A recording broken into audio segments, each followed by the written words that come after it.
Welcome to Wider View, the program that provides perspectives on the news outside the narrow confines of the mainstream media. I'm your host, Charles Dunaway. I've been using that particular phrase to open each broadcast of this program for a year or more, and some recent events have made me even more aware of the need for programs like this one and for media outlets like community radio. One is the national media's mindless repetition of the government's claims about threats from Iran.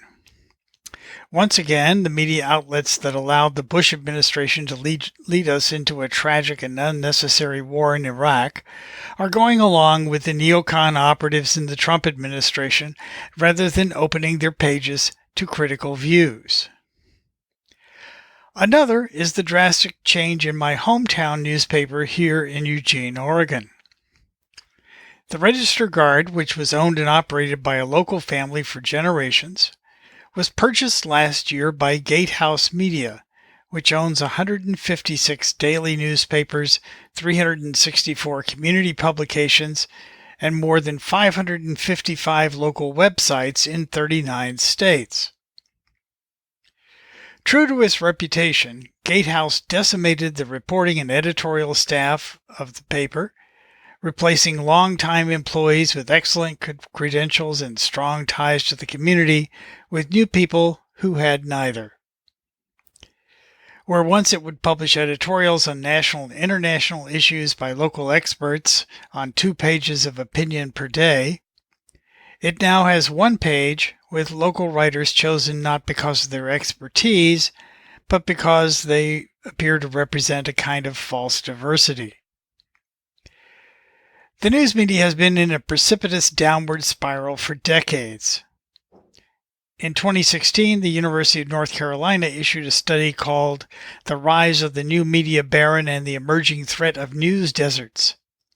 They noted then that private equity funds, hedge funds, and other newly formed investment partnerships have swooped in to buy and actively manage newspapers all over the country. These new owners are very different from the newspaper publishers that preceded them. For the most part, they lack journalism experience or any sense of civic mission traditionally embraced by publishers and editors. Their mission is to make money for their investors, so they operate with a short-term, earnings-first focus and are prepared to get rid of any holdings, including newspapers, that fail to produce what they judge to be an adequate profit." End quote. The 25 largest newspaper chains own newspapers in all 50 states, and in almost all those states, the largest 2 or 3 daily papers are owned by these large conglomerates. Most of the largest of these conglomerates are investment companies whose only objective is maximizing shareholder return. For example, New Media Gatehouse, which owns the Eugene Register Guard, is in turn owned by Fortress Investment Group, which owns or manages at least $70 billion in holdings as of 2016. But in December 2017, Fortress was purchased by the Japanese conglomerate SoftBank Group, which controls over $30 trillion in assets worldwide. It seems obvious that a commitment to our local community is not high on the list of the shareholders of this major multinational corporation. So how does this play out? What is the impact on my community? The obvious initial impact is fewer journalists working in the community and fewer editors who have experience in the community to direct those journalists toward important stories. You get lots of fluff journalism, stories about artists in the community or a new business opening, or maybe some local addenda to syndicated investigative stories on issues like drug addiction, for example. But you don't get investigative journalism. You won't be seeing stories that take a close look at key lawmakers and their connections to industry or corruption in local government. And it's not just local reporting that suffers. National and international stories, when they are covered at all, consist of syndicated stories by major establishment sources like the Associated Press, New York Times, and Washington Post. The opinion pages no longer contain essays by local experts or academics that could provide context or alternative interpretations of events. The opinion page only has reprints of syndicated establishment columnists and perhaps some letters to the editor on local issues. Even the paper's main editorial may be farmed out to a third-party company that churns out editorials to suit. It's not just readers that lose out, however, when a newspaper stops doing actual journalism. Here's David Simon, creator of The Wire, who worked for years at the Baltimore Sun. The day I run into a Huffington Post reporter at a Baltimore zoning board hearing is the day that I will be confident that we've actually reached some sort of equilibrium.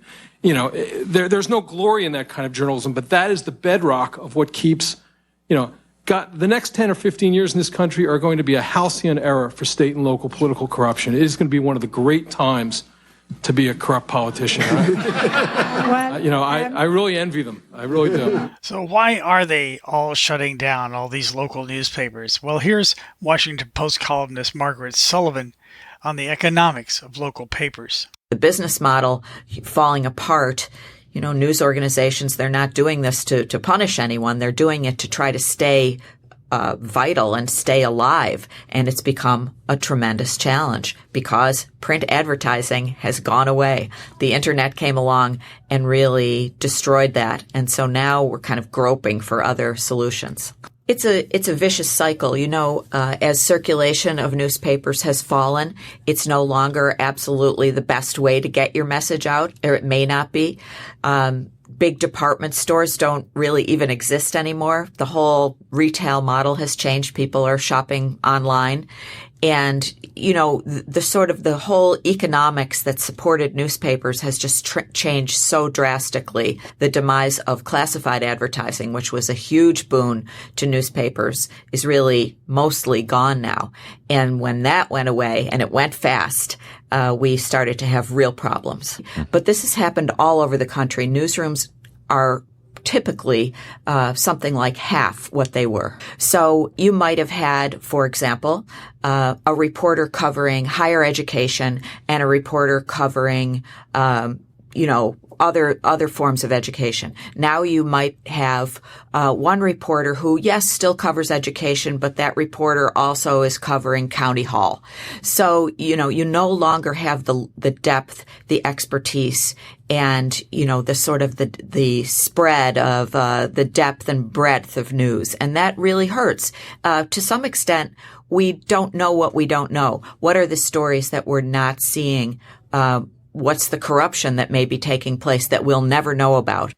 In the fight to make money, many newspapers begin by hyping their digital presence and pretending that they're going to replace print journalism with online news. Of course, that doesn't really work. Once online, these former local news outlets are competing with everyone else online worldwide, as well as local TV stations. It's far more likely that subscribers will simply drop out rather than pay to read the online edition of their local newspaper. Caitlin Petrie studies audience analytics and newsroom metrics, and as she tells us, the newsroom of today is far different from that portrayed in movies like Spotlight and All the President's Men. So we've started to see data dashboards pop up on journalists' screens, on their laptops, tablets, phones, and often increasingly on giant wall-mounted displays in their offices, right? These tools are showing often in real time to journalists how many people are clicking on the stories that they write, how many people are sharing them on social media, how many people are emailing them, how many seconds are people spending reading your story before they get bored and click on something else, right? It gets very granular and kind of brutal. And sometimes these analytics are even taking the shape now of leaderboards that rank not just the performance in traffic of individual stories, but also the performance in terms of traffic of individual journalists. And all these analytics are increasingly prevalent in newsrooms. They're also increasingly influential. So they're being mobilized to determine journalist bonuses, make personnel decisions, stuff about hiring and firing. These are becoming very, very influential in news organizations and have done so increasingly over the past decade. With this becoming the model for newsrooms, is it any wonder that much of what we see on the internet is simply clickbait? Stories designed to grab our attention, maybe cause us to share them on Facebook or Twitter. We're not getting much investigative journalism or in-depth analysis, but that's far from the only change we're seeing. Here's Rolling Stone columnist and best-selling author Matt Taibbi talking with Chris Hedges recently on the excellent program On Contact, which is aired only on RT television. It's only available online in the United States. Newspapers derived a lot of their power from their ability to distribute, right? They had distribution networks that they themselves had built up. They had their own trucks, they had their own distribution points, they had their own paper kids, everything, right? And their power came from the fact that they were the only people that could reach that many readers everywhere. Suddenly the internet comes along and distribution is no longer even relevant, right? Like it's, distribution is a click. And this is what began the transformation of the business. Yeah. So what did we see? I mean, as a foreign correspondent, what I saw, and I began covering the war in Salvador in the early 80s, is that all of these foreign bureaus, both by newspapers and by television, disappeared. They vanished. They weren't there anymore. Mm-hmm. I was in Russia at the same time. I watched the exact same process.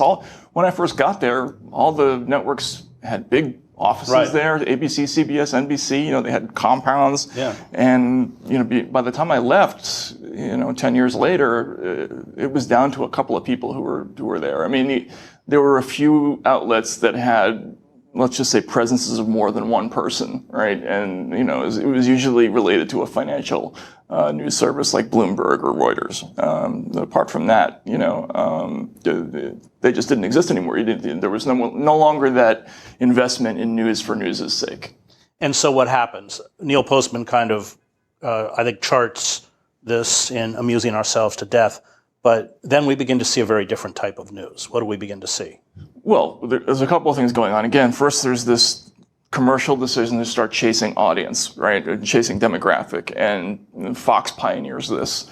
It's this idea, one of the easiest ways we can get ratings is just to tailor news for a certain kind of person, right? So let's look at an audience that Roger Ailes famously described as 55 to dead, right? They were older, white, frustrated, politically conservative audiences, and you don't have to make the news up for those people. You can just pick stories that they're going to like, right? And so you start feeding them content that is going to ratify their belief systems. And Fox did it first, and they did it well, and they started to make money, and they were number one for a long time. But this started to bleed into the rest of the business. Pretty soon, everybody was doing the same thing. And it didn't matter whether you were the food channel that was tailoring content for people who liked food, or it was ultimately MSNBC that was tailoring content for people who leaned in a certain political direction. It's just you were giving people stuff that they wanted to hear. This new media landscape still manufactures consent, but by setting group against group, a consumer version of what George Orwell in 1984 called the 2 minutes of hate. Our opinions and prejudices are skillfully catered to and reinforced, aided by a detailed digital analysis of our proclivities and habits and sold back to us. It is, Taibbi writes, packaged anger just for you. The result is political impotence, a fractured and disempowered public crippled by hate and fear and mesmerized by the fake dissent of the culture wars and conspiracy theories rather than genuine dissent. The moral swamp is fertile soil for demagogues such as Donald Trump, who is a creation of this media burlesque and feeds our emerging corporate totalitarianism. So talk about the rise of this new media landscape. Selling a story that makes people angry and telling them that if you keep tuning in, it's somehow you're part of the process. You're part of the ongoing prosecution of this cultural enemy that we're showing you. And Fox shot to the top of the ratings as a result of that. And they stayed there up until a couple of years ago, I think, or last year, as a result of that. And news organizations learned that this is the formula for success. We tell you about somebody you don't like, and we keep telling you about it over and over and over again. Well, you say we sell anger and conflict. Mm-hmm. And we began, you write, in the early 90s to systematically pry families apart, set group against group, and more make news consumption a bubble-like safe space simulation of the vitriolic reflex. Right. Yeah. Exactly. So if previously, the Walter Cronkite model was, I'm going to deliver a news program for the entire family. So your stoner kid was on one side of the room, and your crazy right-wing uncle was on the other side of the room, and mom and dad were in the middle. That broadcast was for all those people. But after the late 80s and early 90s with cable and the development of the internet, suddenly we're going to individualize the news experience for all these people. So, Junior can go upstairs and he can read his left-wing stuff and with his Che t-shirt on, and your right-wing uncle can turn into Fox, and now all of a sudden you can read news that agrees with everything that you think. And as you point out, it's not reporting. It's a marketing process designed to create rhetorical addictions, and you're right, and shut unhelpfully non-consumerist doors in your mind. The segmentation of our media so that it's designed to appeal to a specific political group has a lot of negative effects. And one certainly is that we no longer have a common set of facts. The inability of society to already agree on a common set of facts means the media has failed already, right? That means that we're just not reaching people, and that we will never be able to work things out in a civil way. And so this commercial structure, which may work as a way to make money, is not only incredibly destructive personally to people, because addiction of any kind is destructive, right? You see people who are addicted to scrolling, they're miserable, right? But secondarily, the behavior that's going to result from that is going to be catastrophic. So you always have to constantly increase the level of the rhetoric in order to get people to keep coming back. So someone can't just be merely incompetent or corrupt. Sooner or later, you have to get to the point where you're saying they're demagogues, right? Authoritarians, they're dictators, right? And then finally, as Glenn Beck discovered, you have to start calling them Hitler. And Beck got to the point where he was simultaneously calling people Hitler and Stalin, right? Like it wasn't enough just to have Hitler, right? So, and what's the purpose of this? The purpose of this is just to wind up your demographic as much as possible, right? And this works as a commercial formula. It also works politically. But as you point out, if the population is a bunch of people who all have AK-47s in the house. Which they did in Yugoslavia. We have AR-15s. AR-15s.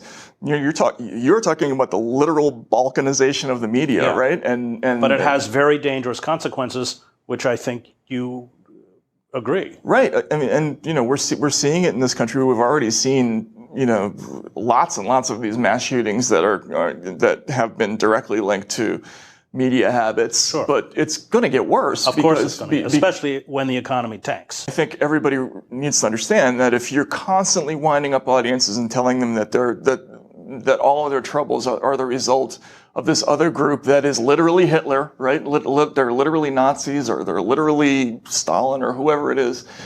Sooner or later, some people are going to start picking up weapons and they're going to do something crazy. And this is why, correctly, people are upset about Fox News, but they should also be concerned about other forms of media, right? Because really the formula is similar across the board. Well, there's no difference really between the conspiracy theories that Maddow spins and Sean Hannity. They're equally fictitious and equally grounded in the demonization of the other. Yeah, I mean this most recent iteration of MSNBC with Russiagate and this constant hyping of a narrative that if you watch, you might learn any minute that we along with Robert Mueller are going to take down the president. Some of the commentators may have believed it, but I mean, certainly I think we now know that the investigators must have been clued in pretty early that there wasn't a whole lot to this.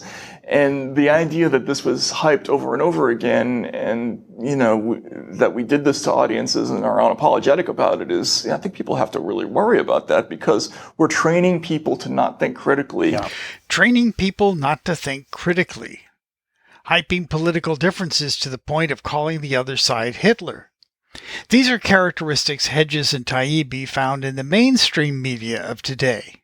Is it any wonder that trust in the mainstream media is at an all-time low? But what about alternative news sources? The cases of Julian Assange and Chelsea Manning vividly illustrate our government's intent in dealing with voices that fail to speak within the narrow confines of the mainstream. It's important to publish government secrets even when, and especially when, those secrets should be public knowledge, but embarrass officials and reveal the lies our government tells us. WikiLeaks has done that and is now paying the price. Here's Consortium News Editor-in-Chief Joe Lauria and journalist Elizabeth Lee Voss on the 33rd online vigil for Julian Assange, which aired live on Friday, June 7th. Swedish court blocked a request from the prosecutors for a European arrest warrant in the reopened case, the sexual assault allegations from 9 years ago. Assange has never been charged. He was questioned in the embassy after a long time when he had requested or he would welcome the Swedes to go over there and talk to him. They refused under British pressure. That case was dropped twice before and now has been reopened again. And the courts turned down this request.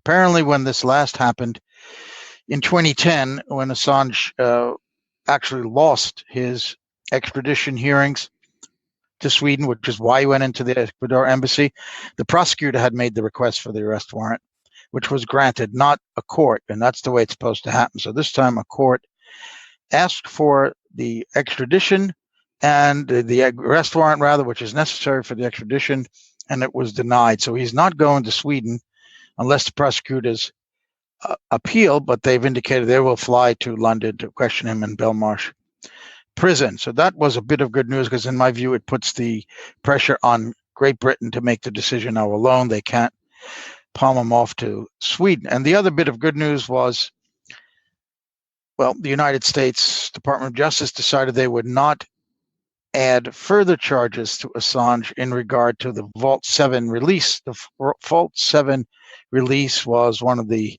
biggest of WikiLeaks. It made public some of the most closely held secrets of the CIA, particularly their spying methods. It absolutely incensed the then CIA director, Mike Pompeo, who afterward called WikiLeaks a hostile non-state intelligence service. They are not going to add charges on that, but as we'll hear later in the headlines, there's a possibility of other charges coming on a completely different matter about which we know only very little at the moment. Elizabeth. Right. Yeah, no, so it's good to start with a little bit of good news, but unfortunately, we also have headlines regarding the fact that after Assange's Espionage Act indictment, police in Australia also moved against more journalists for publishing classified material. Consortium News reported that following the arrest and Espionage Act indictment of Assange, a number of police actions against journalists for publishing classified information and other journalistic activity heightened fears among mainstream journalists that they could be next. So we saw that in Sydney, Australia, on Wednesday, police raided the offices of the taxpayer-funded Australian Broadcasting Corporation, copying thousands of files relating to a 2017 ABC broadcast that revealed allegations of war crimes by Australian special forces in Afghanistan. The 3 Australian federal police officers and 3 police technicians entered ABC's Sydney headquarters with a search warrant that named 2 ABC investigative journalists and the network's news director. The police demanded to look through the journalists' emails, ABC reported. David Anderson, the ABC managing director, said it was highly unusual for the national broadcaster to be raided in this way. And they said that this is a serious development and raises legitimate concerns over freedom of the press and proper public scrutiny of national security and defense matters. The ABC stands by its journalists, will protect its sources, and continue to report without fear or favor on national security and intelligence issues when there's a clear public interest. As former Assistant Treasury Secretary Dr. Paul Craig Roberts noted recently, the Western world really doesn't have a free press. It has a collection of prostitutes that serve as a ministry of propaganda for the ruling oligarchies. And he says that it was also obvious that once America led the way in shutting down the principle of a free press by their arrest of Julian Assange and Chelsea Manning, governments of other Western democracies would follow as soon as they could. We just heard about the recent incidents in Australia from Elizabeth Voss of Consortium News. Dr. Roberts goes on to explain that the Australian government is angry about an investigative report on war crimes committed in Afghanistan by Australia's participants in Washington's war against the Taliban. What Australian troops are doing in Afghanistan remains an unexplained mystery, but how much is the Australian government being paid by Washington for Australian mercenaries to die for the American empire? Gestapo raids soon spread to other Australian journalists, including one whose sin was to report on asylum seekers. Dr. Roberts also notes that communication monopolies like YouTube, Twitter, and Google continue the censorship that teaches Americans to hold their tongues about an increasing array of subjects. Former CIA agent Philip Giraldi, who was a recent guest on this program, said in an article this week that social networking sites have voluntarily employed technical fixes that restrict content and have hired reviewers to look for objectionable material. As I said at the beginning, this is the first in a series of programs that I intend to do regarding the media and the crisis that media is facing in the United States.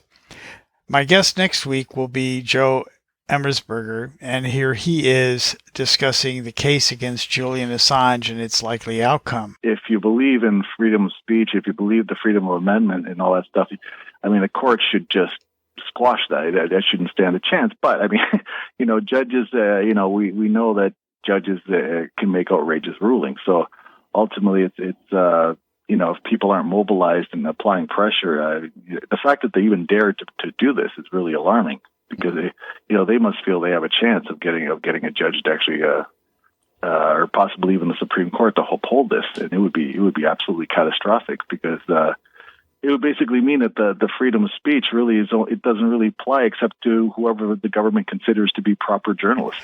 That was Canadian writer and advocate Joe Emersberger, who will be my guest next week as we further investigate what's happening to our media in the West. To recap, independent local newspapers are a thing of the past, and local news is effectively absent in large portions of the country, especially in more rural areas. Mainstream media present or fail to present news stories based on their marketing goals and their preconceptions of the target audience. News stories are designed to make you feel part of a group that is fighting the horrible other side, not designed to inform you or present truthful information that you could use to make a decision in a democratic society. Online news is even more targeted to specific groups, and the methods for sharing those stories, social media, is increasingly being censored by government-aligned groups to suppress news stories that contradict the narratives of the mainstream. Those few courageous journalists who have brought us important stories of government corruption and illegality are being raided, jailed, and prosecuted as a warning to others who might get the idea that they want to engage in real journalism. Next week, my guest will be Joe Emersberger to discuss the Assange and Manning cases and some of the cases where the mainstream media is lying to us to support government corruption and aggression. In 2 weeks, I'll be joined by Professor Victor Picard, Associate Professor of Communication at the Annenberg School for Communication at the University of Pennsylvania. I'll be asking Dr. Picard about possible solutions for the media crisis in the United States. The views expressed on Wider View are those of myself and my guests and may not reflect the views of the management of the radio station to which you're listening. Our aim is to provoke you to think outside the box and question the narratives you hear from the mainstream media and our national leaders. I hope we have succeeded. Your comments and questions are welcome. Please direct them to widerviewradio@gmail.com. I'm your host, Charles Dunaway. Thanks for listening.